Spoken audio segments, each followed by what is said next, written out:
Welcome to the GateDrop podcast. GateDrop.com, giving you the jump in motocross news. Hello and welcome to the latest GateDrop.com podcast. And Andy, Hawkstone Park motocross is back.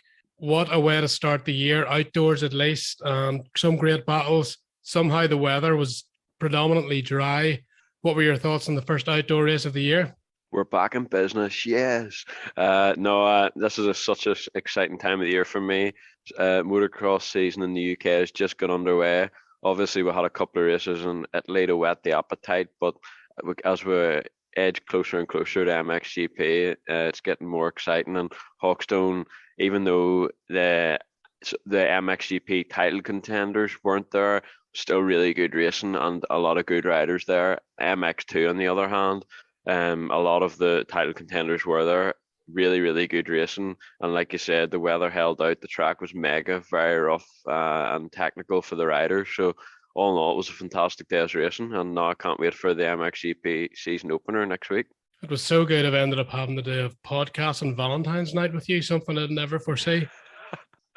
I forgot it was Valentine's Day there until you actually pointed it out. There you go. Happy Valentine's Day. Thank you. I would say it back, but I wouldn't mean it.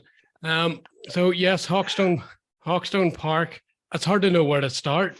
MX2, some great racing. MX1, great racing as well. The Brits did really well. So maybe we will start there. The Brits, MX2, you have to start with Conrad Mewse, I guess. Amazing performance, both motos. First moto, he was actually looking good, potentially for a win as well. He was right there in the mix. He was doing a double that I think maybe only one of maybe De Wolf was doing. And eventually it actually caught Conrad out just when he was looking for the pass. He went down, he ended up fourth. De Wolf came through on him to take the third, but the speed was there. He was all over Vial. I think he actually passed Vial as well. And Isaac Gifting was in the mix there as well. So it was a fantastic 3-4 rider battle for the win, but Mewse showed the speed in the first moto. Second moto, he got the whole shot, and that was it. He controlled the race, bit of a battle with Vial, and Kai de Wolf came close at the end, but Mewse got the job done. For me, mentally, that has to be a huge thing for him. We know that sometimes he doesn't show the ability that he has on the world stage, but to beat Tom Vial, to beat Kai de Wolf, coming into the first Grand Prix, which is obviously the British Grand Prix at Matterley Basin, especially given the winter he's had with changing teams. This was his sort of debut on his own team as well. Good start, which is going to be key for the Grand Prix. It couldn't have went any better for Conrad Mewse. And now the question is, can we see a repeat performance this weekend at Matterley Basin? Absolutely. A fantastic day for Conrad Mewse. Obviously, his first race of the year, and you actually wouldn't have thought it with the way he rode really, really well. But I don't think we should hype him up too soon, because anytime there's expectations for Conrad, sport. But anytime there's expectations for Conrad, maybe it doesn't go the way you want. So I think we should just see how it goes. Don't put too much pressure on him, because that might let him down. But if we just take it for what it is, great start to the season, really good speed, and if he can ride like that at the GPs, he will definitely be at the front. But whether he can or not remains to be seen. I do think riding his own setup, I think that might actually help Conrad, because with regards to bike setup, he can do whatever he wants now. And he's also back working with Justin Marsh, where he's had his best days of his career so far, really, in his youth racing. He was an unbelievable youth rider. His MX2 GP career hasn't went as planned, let's say, but back working with Justin Marsh now. I think if anybody can get Conrad winning GPs and getting podiums, it's probably Justin. So I think that's a good fit, but we'll just have to see how it goes. But yeah, it was great racing. Nice to see him win in front of his home crowd. And like you said, mentally going into the British Grand Prix now next weekend, should be in a good place. Yeah, and Justin knows what makes Conrad tick. As you said, he's known him since he was a kid, been successful with him and all of that, and also doing his own team. You would imagine he's going to be very comfortable with his whole surroundings and environment. Will that make a difference? It remains to be seen, but certainly for a start to the year, Conrad Mewse couldn't have done much better. And as with a lot of things that happened at Hawkstone, for me, it's made the British Grand Prix, the first round of the season in the World Championship, all that more exciting, because some riders have just shown their potential at Hawkstone Park, and it makes you wonder what could be this weekend at Matterley Basin. Absolutely. I think, to be honest, I'm looking forward to the MX2 class more than the MXGP because it's pretty wide open. I mean, Tom Vial has only had, I think he's had less than a month on the bike now. He doesn't look 100%, so it kind of leaves the door open for somebody else. Obviously, Gertz didn't race, hasn't rode in a couple of weeks, so he is looking good. But for me, Kai de Wolf is the big one. He's had an unbelievable preseason, Yeah. and I think I will hype him up because I think he can take the hype. And I'm looking forward to seeing what he can do at Mallory Basin. For me, even though Conrad rode really, really well and won, I do feel like Kai de Wolf was still the quickest rider there. Just too many crashes, but that that's probably to be expected. The kid's just turned 17 years old and he was on an 85 3 years ago. But as soon as this kid irons out some of his mistakes, good luck everybody else. Yeah, the biggest thing I saw from Kai was his corner speed, just momentum everywhere. He also showed he went down at the start of it was the first race, I think, and he came through everyone really well.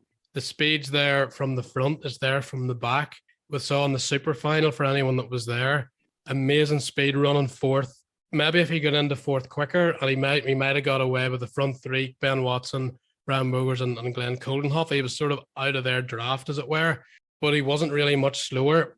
He was riding fantastic, and then he did have what looked to be, from the distance we could see that, quite a big crash. He was kind of scrubbing off a ski jump, and it seemed to go wrong, and he ended up on the deck. Luckily, no injuries. I think he ended up fifth, maybe sixth then when he got back on, took it easier. So thankfully, Kai is healthy going into the first round, but certainly don't want to lose someone of his ability. But as you say, his performance in the two pre-season races and seeing him firsthand at Hawkstone Park, he looks like he has everything. The only thing he maybe doesn't have is experience, but we saw him up in after you go up the Hawkstone Hill, which they didn't use the full hill at Hawkstone actually because of the weather, but they were coming sort of down halfway down it, sort of slightly down uphill again. And he was wheeling over the bumps, really technical, kind of bunny hopping and wheeling over it. And no one else was doing it. Even Thomas Kerr Olsen wasn't doing that. So pretty unbelievable brain to be able to think to do that, and obviously the technical ability to execute that. As you say, 17 years old, this guy is the elite of the elite, and he's destined to be a superstar of the sport. We've seen how America have hyped Jet Lawrence. If they knew who Kai de Wolf was, they'd be going big time on him as well. Maybe we shouldn't tell America about him, or else they'll be trying to steal him. Another GP rider they'll be trying to steal. But anyway, yeah, like you said, I think you summarised it up really well there. I mean, Kai had a good rookie season. He won a couple of motos. He got on the podium, which isn't easy to do at 16. I think people forget that he was only 16 and it was only his rookie year. So for me, he done really well. But the really, really encouraging thing is he looks to have stepped up a complete other level during the off season, which is dangerous for the oppositions. And I'm not sure coming into the season I would have called him a title contender. But after the preseason he's had, I think you definitely have to say he's one of the favourites going into it. Might not be the favourite, but he's certainly one of the favourites now. And just to underline that, I was interviewing Stefan Everts at Hawkstone, asked him about Kai de Wolf. He actually said as well, now bearing in mind he was in France, saw him ride there as well the week before, saw him at Hawkstone too. He felt he's taken a big step over the winter as well. So that kind of underlines this maybe isn't just one of those pre-season races that you can't take anything out of. Because if Stefan Everts is saying that Kai de Wolf's taken a big step, it probably means he has. And this form and this speed is flat out legitimate, what appears to be on any surface. If he can get the starts, yes, he doesn't have the experience. But this year, win or lose, it looks like he might just be a title contender. And from there, things could get pretty interesting for the opposition because there might not be too much stopping this fella. Absolutely. The only thing I would say is, considering Tom Vial hasn't had that much bike time, he's not that far off the pace. So I think when it hits around 3 or 4, I think Tom Vial will be in a much better position. And of course, he's dealing with the new KTM as well. So that, alongside the lack of bike time, I think he'll be happy enough with how he rode at Hawkstone. Because, like I say, he wasn't really that far off. I mean, he was only a point off winning the whole thing. So even though I don't think Tom Vial will be ready to win the first couple of rounds, I feel like he's still going to be the heavy favourite going into it because, by round 3 or 4, I think he's got the most gears to go up. And I mean, if confidence is a strange thing, if you can start the season with a couple of GP wins, confidence on the sky high, you can take that into the rest of the season with you. You just need to look at Maxime Renault last year. nobody had him down as a title favourite. I thought he was an outsider myself, and look at how good he was. So anything can happen. And I think MX2, especially for the first couple of rounds, I really do think it's wide open. There's probably a list of 10 riders that will feel that they can at least podium. So it's going to be really exciting, I think.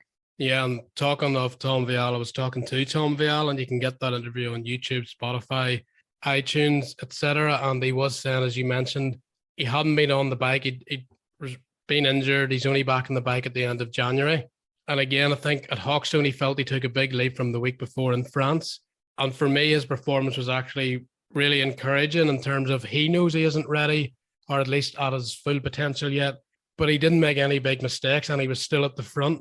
And I think that's what makes Tom Vial so good. His starts are brilliant. His technique's really good, but he's very smart. He doesn't seem to take unnecessary risks.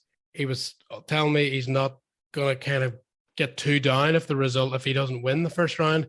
I think he's looking at a top 5, a top 3 as fine early on. So mentally, he's already prepared for the long season. And that's pretty impressive because he knows he's not coming in maybe at his very best. But with the improvement he made from France to Hawkstone, one more week, and as you said, he was a few turns away from actually winning the overall till Kyle Wolf passed him in the second moto at the very end. I don't actually think he might not be that far away even from a win at Matterley, but long term, Tom Vial with the experience, with his poise under pressure, probably still the guy to beat for me. But Kyle Wolf, Jago Gertz look to be the biggest challengers if injury stays away from those two, and Kai looks like he's the guy that might just have taken that step to be from a potential race winner, good races here and there last year, to potentially being a bona fide title contender this year. But Tom Vial, for me, as you say and agree, still the guy to beat. Yeah, exactly. I think we're both pretty much in agreement there. I think, Vial's got the experience. Like you say, he doesn't panic under pressure. He's got good starts. He's pretty much got everything as a rider. But it's just the start of the season is going to be really, really interesting. It kind of makes it more interesting that Vial isn't 100%, because if Vial was 100% ready and, he won the first couple of rounds, he could really be hard to stop. But even if, somebody like the Wolf or Gertz does win the first couple of rounds, that Vial has the extra gears to go up. So it'll be very interesting. But then those other guys could gain confidence from winning. So, yeah, it's unpredictable the first couple of rounds, I think. But I think if he'll be, if he gets 4th or 5th, I think that's maybe what I'm expecting. I think if he gets a podium at the first round, I think he'll be very, very happy, because he knows himself, out of him and his title rivals, he's got the most improvements to make. Now, if you're Roger McGee and Brian Connolly, you've got to come away from Hawkstone very satisfied. Your 2 new signings, Isaac Gifting won the first moto, looked fantastic, and Kai Karsmaker's first big race on the 250F, straight up from a 125. Really, really competitive, decent starts. When he got the decent starts, he showed decent pace. He was battling a lot with actually Gifting in the second race, his teammate, as well as Liam Everts. So speed-wise, he's probably further ahead than what I expected.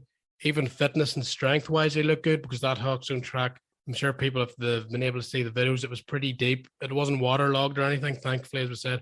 We didn't have the rain. It was a bit wet at the start, but on the main lines, it was just sort of quite ruddy, heavy going, but definitely very raceable.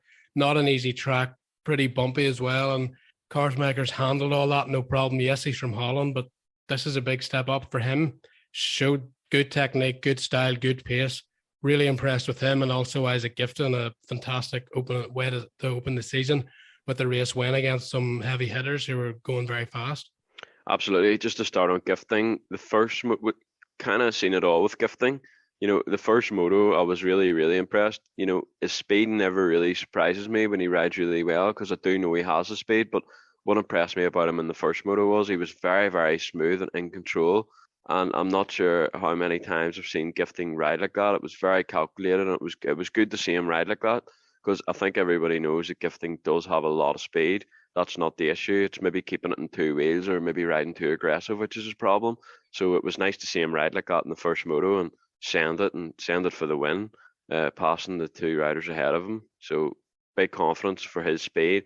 The second one, I think, in the second moto, I think we've seen him get frustrated. He was parked in behind Karsmakers, and it was hard to pass. And then I think that's whenever he started riding too aggressive, and it led to a crash. So even though he won a moto, he only ended up 4th overall. missing the podium, but he definitely had the speed for the podium. Speed-wise, not an issue. So I think for Gifting going into the season, starts are going to be key. I think if he can get away, he has the speed to run at the front. Just on Korsmakers, in that second moto especially, that was low-key my maybe ride of the day. I really did not. I do rate Korsmakers highly, but we need to remember he was an EMX 125 rider last year. He's making a big jump up, and for him to finish fourth in that second moto, I did not expect that at the start of the day. And even in the first moto, I know he crashed, but he was pretty much average pace in the first moto as well already. So very, very encouraging sign to think. And Hitachi will definitely go away thinking that they've made a good decision to sign this kid. Obviously, we'll have to see what his pace is going to be like in the hard pack, but I initially thought he might struggle to get points at the start of the season in MX2, but I feel like now, especially if he rides like that, he should definitely be in the points at least, and who knows, he might even be battling for and around the top 15, which would be very, very encouraging for the future. Yeah, it has to be a great confidence booster. I don't know if he has any self-doubt or not as a rider, but if there was any self-doubt, I'm sure that's pretty well extinguished after his performance at Hawkstone. Just on the general atmosphere at Hawkstone, great to see a big crowd. We were queued in about 8 o'clock, 10 past 8. There was already queues getting into the track. The crowd was pretty packed and the atmosphere was fantastic. Thanks, no doubt, to Conrad being at the front. Everyone was cheering him on, waving him on all the way around the track. He actually said he could hardly hear his bike, and the same went for the MX1 class with Sean Simpson and Ben Watson up front as well. Certainly helped the atmosphere, obviously racing against high caliber opponents too, so really showing their speed in front of the home fans, and it looked like everyone enjoyed it. The only downside with Hawkstone Park, of course, is the reception. It actually makes it more difficult to update websites when you're at the track than it does for media that didn't actually go to the event. So that's the only downside of Hawkstone Park. But for me, the track was in superb shape. I think there'd been quite a bit of rain in the lead up to it. It rained that night. I woke at 5 a.m. and thought, what sort of a day is this going to be? Is it going to be a washout? Thankfully, the rain stayed away most of the time during the day. The track was superb, so credit to everyone that prepared it. Credit to all the fans that came, because in the morning time that have been starting off their journey, it wasn't looking too promising. But I think everyone got rewarded with a great day, some great racing and some high quality riders on show. And there wasn't really too many negatives apart from the fact that there was no coverage really for mobile phones. Absolutely. I think you've hit the nail on the head there. It was really, really good. And if you're a fan and decided not to go, I think you definitely missed out. It was very, very good racing. And actually one of the best Hawkstone internationals I think I've been to in quite a number of years, to be honest. Every race bar maybe the super final was really, really good, and the super final kind of got wrecked by the first corner pileup. So I thought the super final was brilliant. Well, I mean, it was probably the worst race out of the five main ones. I enjoyed the other ones more. The super final was still okay though, but if you lay in bed and didn't go, you definitely missed out, because it was really, really good racing. And obviously with the British rider winning MX2, the atmosphere was great. You also got behind Watson in MX1, but the MX1 class was very, very strange because there was no real standout for me. They were kind of up and down, and I think Bodgers just won it because he was the most consistent. But obviously, he had a very good day himself. He was really good. Yeah, I think by the super final, you were too excited all day, and you're probably just tired and hungry by then. But Brian Bogers, as you said, was really good. But yes, the second moto, really good first moto, second moto, bad start for both him and Glenn Coldenough. They had to come through the field, and it wasn't easy to pass out there. But generally, Bowes was very good with his corner speed, looked pretty smooth, was carrying a lot of momentum. If he had got to the front, he might have actually been hard to beat. He certainly looked in really good form as we start the season. Ben Watson actually really impressed me, just because, yes, we know he's good in the sand, but he had a good result in the super final in France. He hasn't had that long on the Kawasaki, bearing in mind the shortened winter off-season period. And it looks like he's found his comfort and found his speed pretty quickly. So it was nice to see him at the front. Yes, he went down when he was leading the second moto, but the super final for me was impressive by him, mostly because Glenn Coldenough looked like he'd stepped it up a level. The intensity to me in the three MX1 races, that was the highest of all three. Coldenough was really going for it. Ben led a lot of the race, was going for it. Then Glenn got him. But Watson while simultaneously being under a lot of pressure from Brian Bogers, he upped his game, found his rhythm, seemed to get into that Glenn Coldenhoff rhythm and started to catch back onto the back wheel of Glenn. And just with maybe about 5 minutes to go, they were pretty much nose to tail, the top three. And then the back markers kind of got in the way and ruined what looked like it was going to go right down to the wire. And there was kind of a second apart, spaced apart there at the end. But the intensity, it looked to be from the outside, at least the most intense race of the three MX1 races.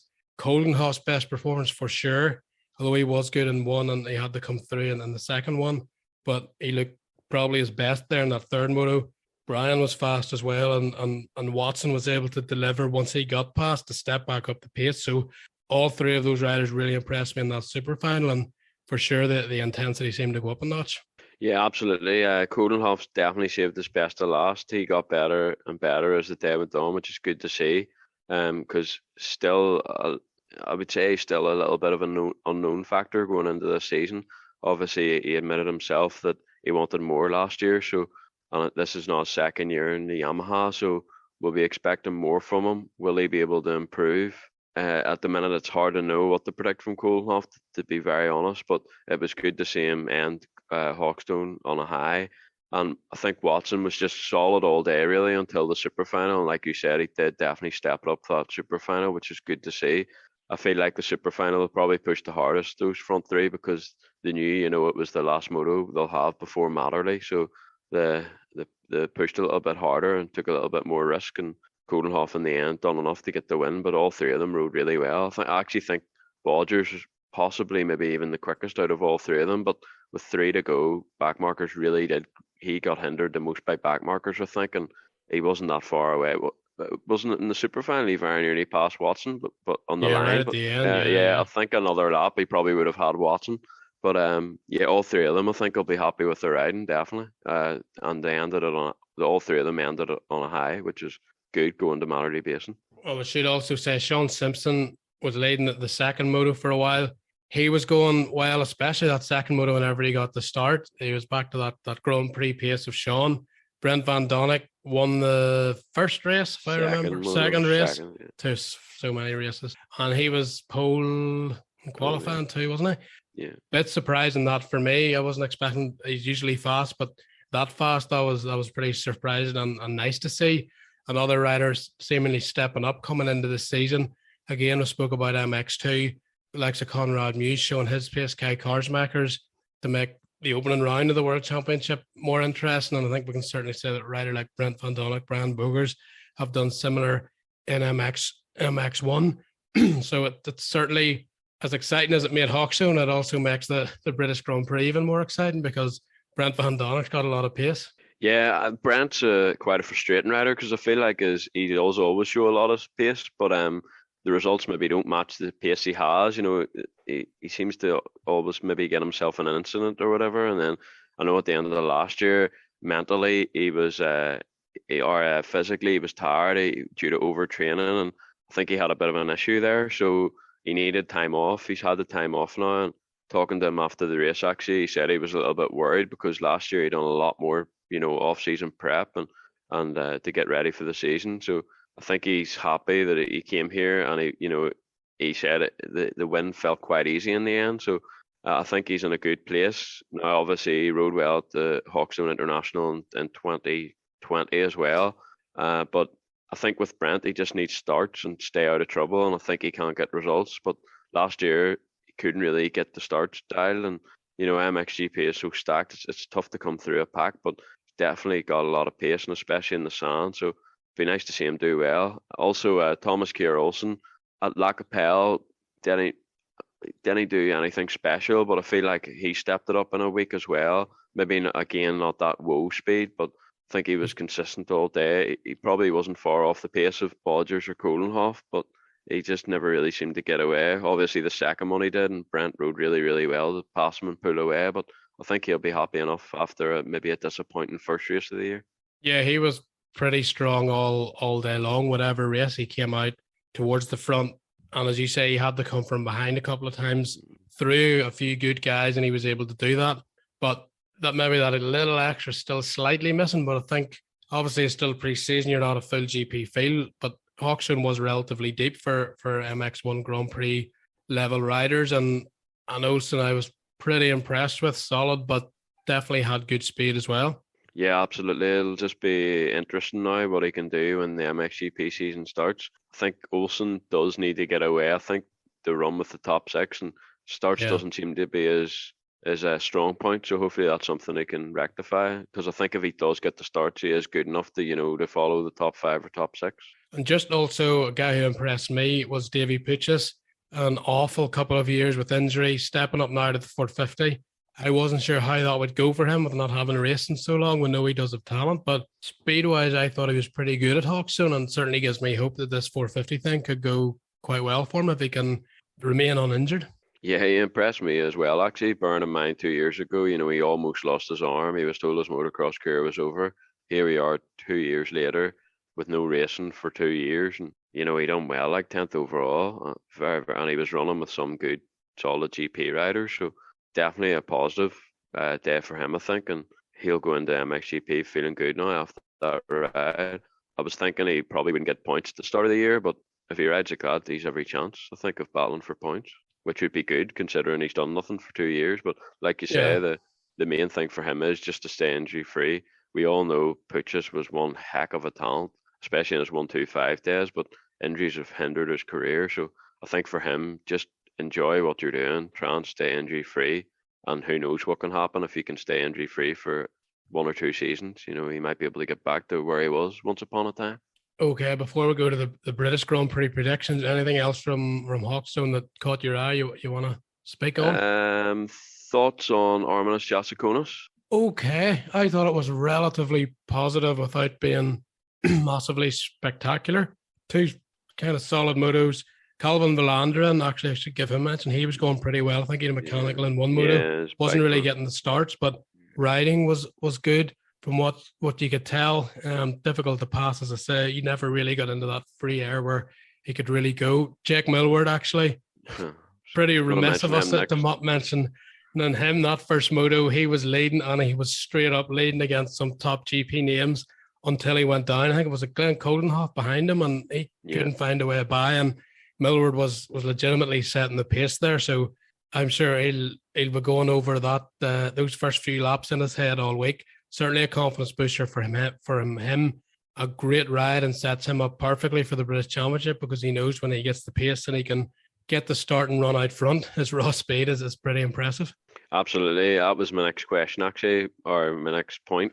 Jake Millward was absolutely fantastic in that first moto, and he's a rider that definitely doesn't struggle with starts. So if he can keep getting out of the gate like that, he could be a threat in this British Championship.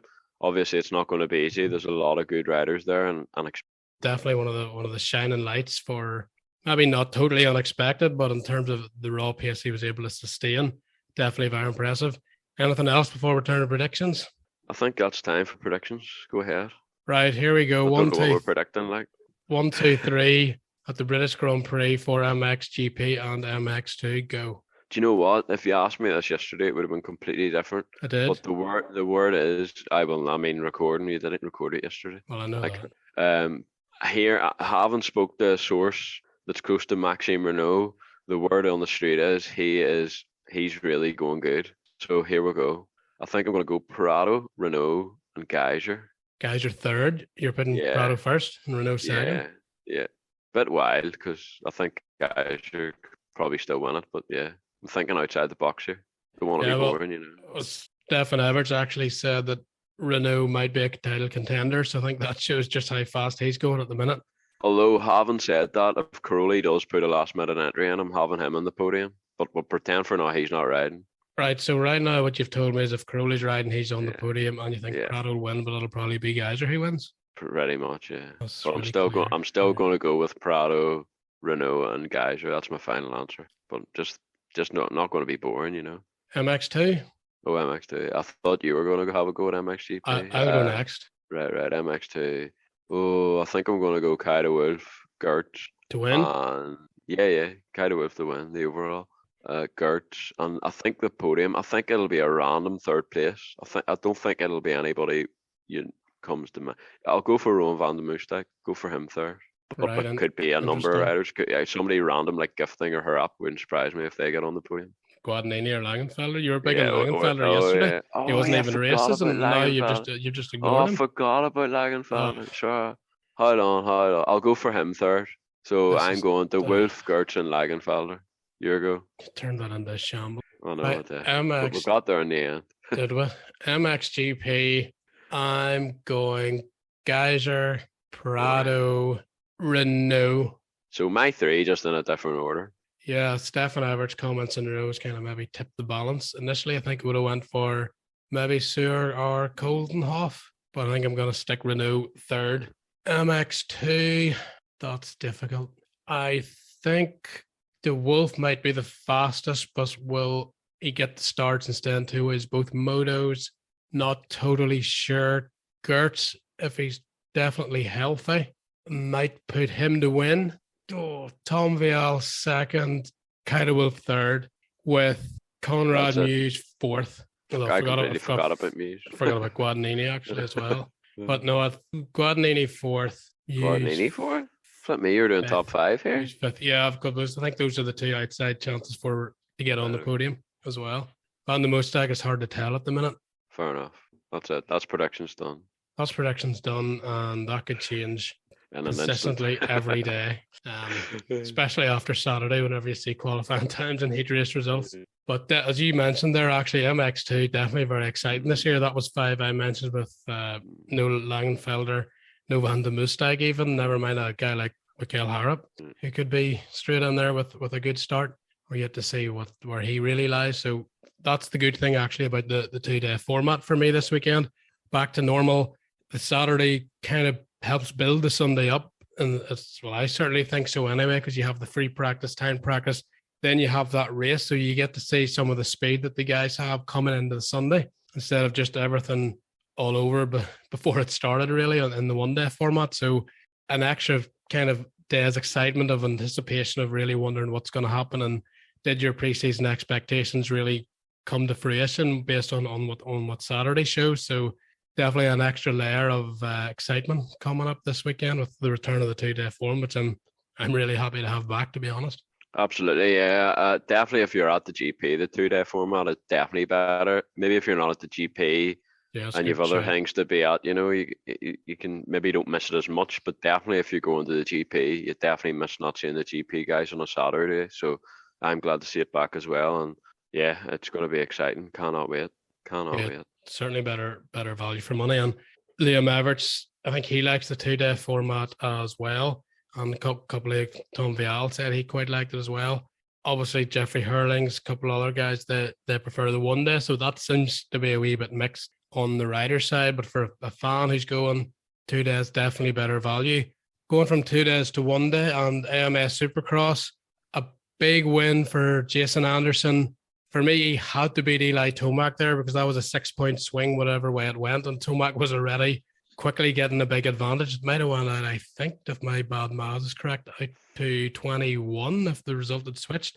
But Jason Anderson has closed it back in a bit now, and he had to earn it. Tomac passed him, and Anderson fought back, and they both survived the whoops. Although both of them had a few dodgy moments in it, but Anderson got the job done. He had to win that to break that streak, and he did. But the problem is Chase Saxon didn't have a good day, and Cooper Webb again didn't have a good day. Neither did Ken Roxon. And already it looks like it's a 2-horse race in this championship, which underlined why Jason Anderson had to win. But again, Eli Tomac's start was good. His pace was good. No big mistakes. He could afford not to take the risk in those last 5 minutes whenever it looked like he might have the opportunity, because he still has the championship lead. The onus for me was on Anderson to win that, but credit to him, he got the job done, and at least we still look to have a 2-way championship fight in 450 Supercross. Absolutely. It's not that long ago, we were saying like there could be 5 or 6 championship contenders in this because the points are so close, but as in most championships, the cream has definitely risen to the top, and it does look like Anderson, Tomac. Obviously, we can't rule the likes of Saxon out just yet, but especially if Anderson and Tomac keep riding like this, I think they now have showed that they're the 2 quickest riders in this class. So if they keep this speed up, it is going to be hard for the other guys to get back in because they're going to have to start beating them and taking points off them. And like you said, Anderson, big win. He was under quite a lot of pressure to get the job done, and Tomac was there right on his back wheel, not too far away, very intense. So big win for Anderson, and I think that could give him a lot of confidence because he did beat Tomac straight up. So, and also Anderson started the season on fire as well, so he'll feel that he's probably the quickest rider. But Eli will probably think he's the quickest rider now as well. Yeah, So pretty it'll be much. interesting to see how it develops going into the rest of the season. In contrast to the 450 class, the 250 class is now just the Christian Craig show. Mm. He was the fastest rider, but Hunter Lawrence really stepped up his game on Saturday. He looked at extra pace. Yes, Craig was pulling away from him slightly in the whoops. Craig obviously phenomenal in the whoops. The lap times again were right up there with the top 450s. He's having a brilliant season. But Hunter Lawrence, I think he knew he kind of really had to win that race, or at least put the pressure on Craig and hope Craig made a mistake. Unfortunately for Hunter, it was him who made the mistake, and it was a big one in the whoops. Went over the bars, went down really hard. I think he ended up credited with 18th, but he's now 29 points behind Christian Craig in the championship, unless Christian Craig's really unlucky and gets a bad injury. It's pretty much done there. Michael Moseman had 2 mistakes within the race, and he was actually lucky to get a third. Again, more of the same for Michael Moseman, a lot of pace, but not able to execute in the main event. He still got third thanks to a couple of crashes. Joe Shimoda crashed out of the heat race, trying to pass Garrett Marchbanks, and once more Joe Shimoda, fast pace but no results and more pain. Still pretty surprising for me to see these constant crashes from him, and that was a big one. That looked like it hurt, so hopefully he's okay. But Vince Freeze, ironically then, after all of that carnage, he didn't end up in any carnage, and he ended up standing and sitting in the press conference right beside Christian Craig. Pretty amazing that's how it turned out in the 250 class. But aside from that moment of madness and a few other moments of madness trying to take people out and block them, Freeze's actual on-track speed has been good. And on that side of things, he probably did deserve that podium. And obviously things went his way and he was in position to take advantage. And it ended up the big story of last week. Christian Craig and Vince Freeze went 1-2 on the day. But as far as the championship goes, it looks pretty much over. I know they're heading into a break now, and you just have to hope for Christian Craig's sake he doesn't get injured testing outdoors or anything, because he's pretty much earned this championship every way you can do it. And raw speed, every way you look at it, he's the best guy. Oh, absolutely. There's no doubt about it. Christian Craig deserves this title, and only injury can really stop that. I think the writing's been on the wall for a while now with that regard. But it's just pretty frustrating for Hunter. You know, I've been singing his praises this year because he hasn't made that many mistakes and he's been pretty solid. And, you know, he's been a lot faster than Moseyman, I think, which I wasn't really expecting coming into this season. But if you look at the championship now, he's a point behind in third. So it actually looks like Moseyman's been better, but he's just made his one mistake. I kind of do get it because he knew he needed to win that, exactly. you know, to have any chance. But at the same time, now it looks like he's third and quite a long way off Craig.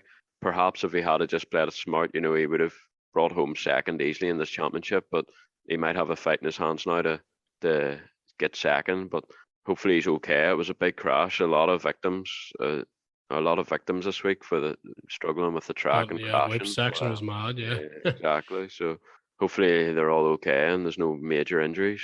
But I think they have a month off now, don't they? Before the next it's quite round. fortunate. So hopefully Hunter and Shimoda will be back for the next. And again, it was almost in a way a shot to nothing for Hunter Lawrence, because he could still easily get second. Not easily, but second's very much possible in this championship, which you could say is what he was going to get anyway. Even if he had played it safe, more than likely. So he kind of had to go for it that night, and he did. It didn't pay off, unfortunately, but speed-wise, I think that was maybe one of his best rides. Yes, but again, that whip section, one wee mistake, and it's a lot of pain. Yeah, I agree. I think it was his best week because he wasn't that far off Craig. It was more or less just Craig being quicker than in the whips, where he kept getting away. But that's probably to be expected because Craig's an animal up the whips. But it was good that he was able to, you know, beat Craig's pace everywhere else. Just a pity, you know, he pushed the envelope up the whips a little bit too much, and that was the result. But as long as he's okay and not too much damage done, he's just going to have maybe a fight in his hands to get second now, because Moseyman will probably be motivated to try and get this second. So it'll be interesting how that pans out. But yeah, Vince Freeze, what are the chances of that? What a couple of weeks he's had. But it's actually nice to see him in the podium. You know, I think he does deserve it, at least one podium. So fair play to him. And next week's not just the first round of the World Championship, it's the first round of the Jet Lawrence Show against Austin Faulkner. So that could be something to watch early on Sunday morning before we even get to the first round of the World Championship. So it's going to be very busy next week. We're off to Matterley Base, and I think it's Thursday night, so can't wait for that. First round of the World Championship is finally here. Unfortunately, we'll have Jeffrey Hurling's Roman Fevre not quite there.